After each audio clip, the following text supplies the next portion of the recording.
Hello children, today I thought I'd tell you the story of Benjamin Bunny with the help of my bunny. This is Percy. Say hello to the children. Hello children. One morning a little rabbit sat on a bank. He pricked back his ears and he listened to the trip-trot of a pony. A gig was coming along the road.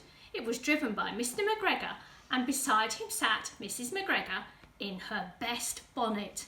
As soon as they had passed, little Benjamin Bunny slid down onto the road and he set off with a hop, skip and a jump to call upon his relations who lived in the wood at the back of Mr McGregor's garden. That wood was full of rabbit holes, and the neatest and sandiest hole of all lived Benjamin Bunny, his aunt and his cousin, Flopsy, Mopsy, Cottontail and Peter.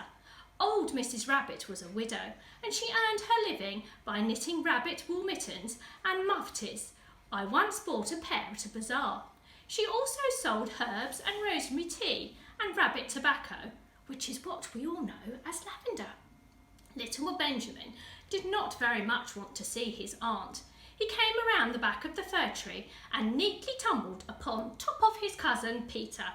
Peter was sitting by himself and he looked poorly, and he was dressed in a red cotton pocket handkerchief. "Peter," said little Benjamin in a whisper, "who has got your clothes?" Peter replied, "The scarecrow in Mr McGregor's garden," and described how he had been chased about the garden and had dropped his shoes and coat. Little Benjamin sat down beside his cousin and assured him that Mr McGregor had gone out in a gig, and Mrs McGregor also, and certainly for that day, because she was wearing her best bonnet. Peter said he thought he might feel better if he went for a walk.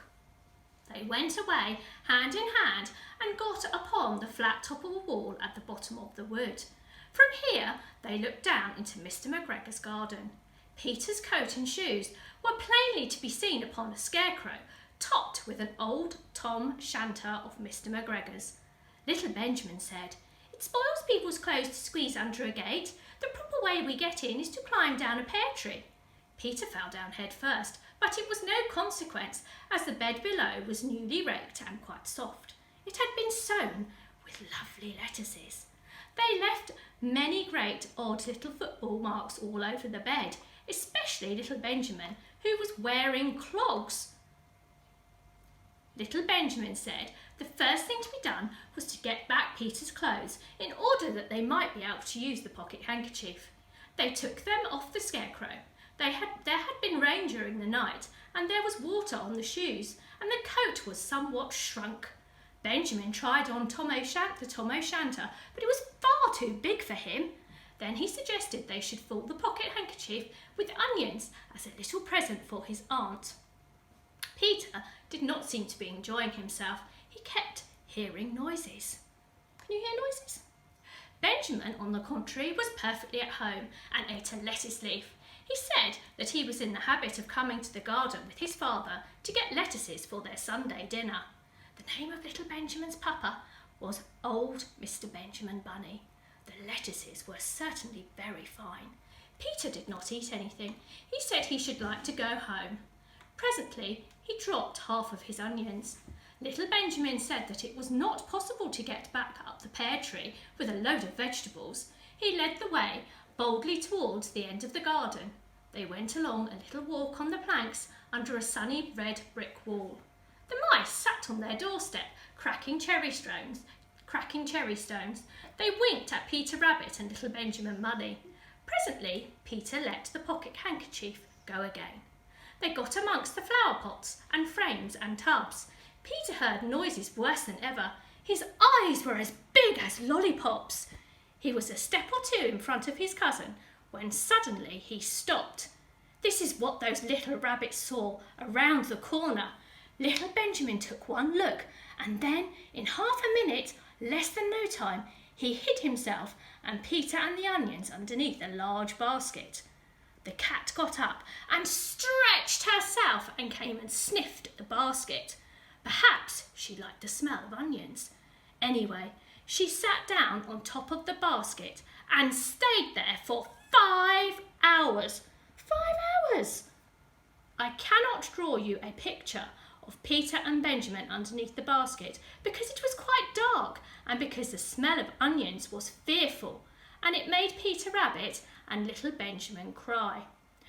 The sun got round behind the wood, and it was quite late in the afternoon, but still the cat insisted on sitting on the basket. At length there was a pitter-patter, pitter-patter, and some more bits of mortar fell from the wall above.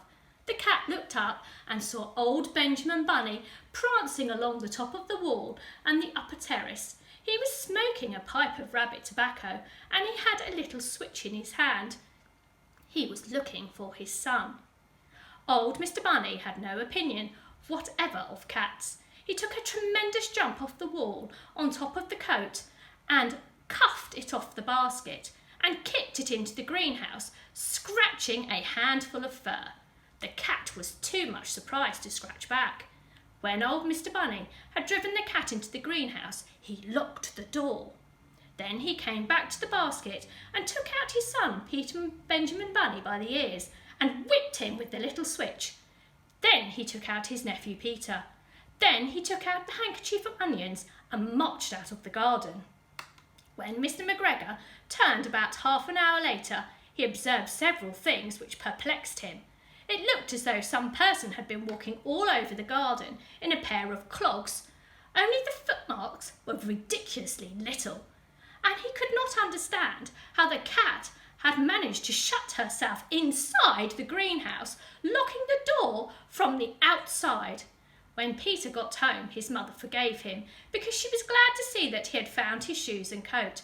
Cottontail and Peter folded up the pocket handkerchief, and Mrs. Rabbit strung up the onions and hung them from the kitchen ceiling with bunches of herbs and the rabbit tobacco.